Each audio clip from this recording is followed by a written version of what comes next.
Coxiella Grace from M1A. Now the procedure na gagawin ko is the postmortem prayer. First, I will check the patient chart and the death certificate of the patient. Next, I will prepare all the equipment.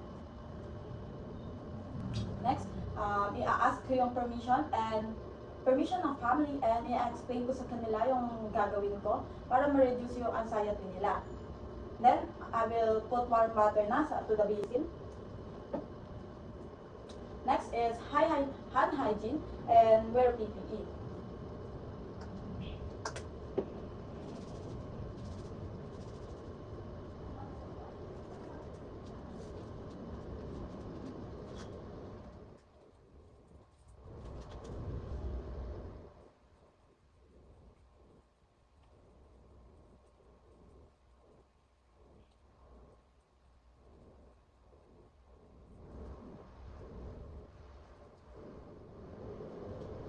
Next is, ito-close ko na yung eyes, mouth, and also kung maglalagay ako ng dentures kay patient.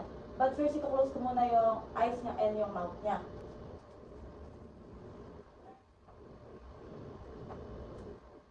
Next, after that, is i-remove ko na yung mga jewelry si patient.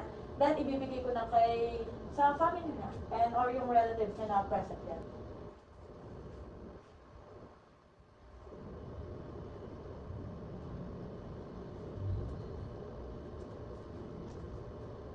Then next is, remove ko na rin yung all medical supplies, pati yung mga tubing or anything na naka-insert or nakalagay kay patient. Assume na may tube na akong ilalagay or itatanggalin. Then next is, magpa-perform na ako ng bed bath.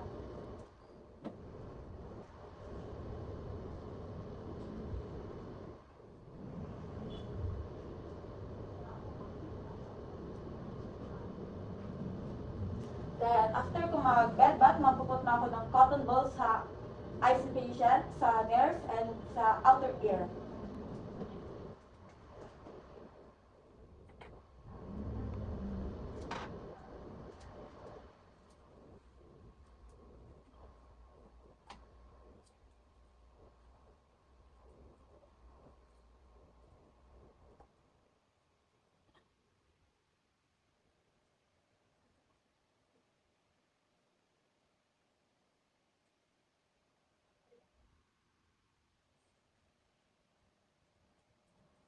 Then, after maglagay ng cotton, is i-secure ko na yung Johnny patient.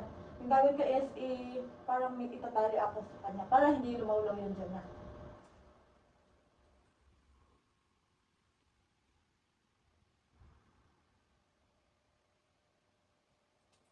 Then, after that, is magpupunta ako ng new clothes kay patient. Assume na nagput na ako ng new clothes sa patient or sa ating patient na death na. And after that is, magpuput na ako ng name tag sa wrist niya, also sa foot niya.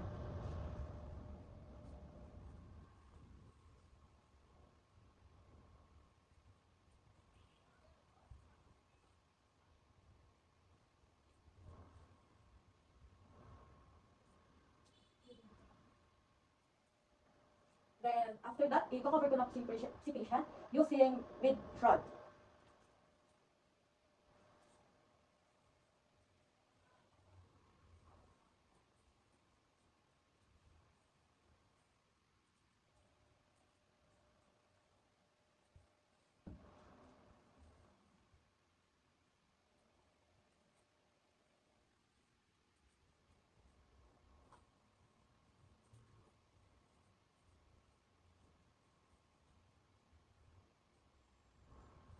Make sure na secure yung front nyo. Then after that, maglalagay din ako ng name tag sa labas ng front ni patient. And after that, pwede nang i-transport si patient or pwede mo nang i-transport si patient sa morgue or sa morgue. Then after that, mag-remove na ako ng gloves, then perform hand hygiene. After that is mag-document na ako.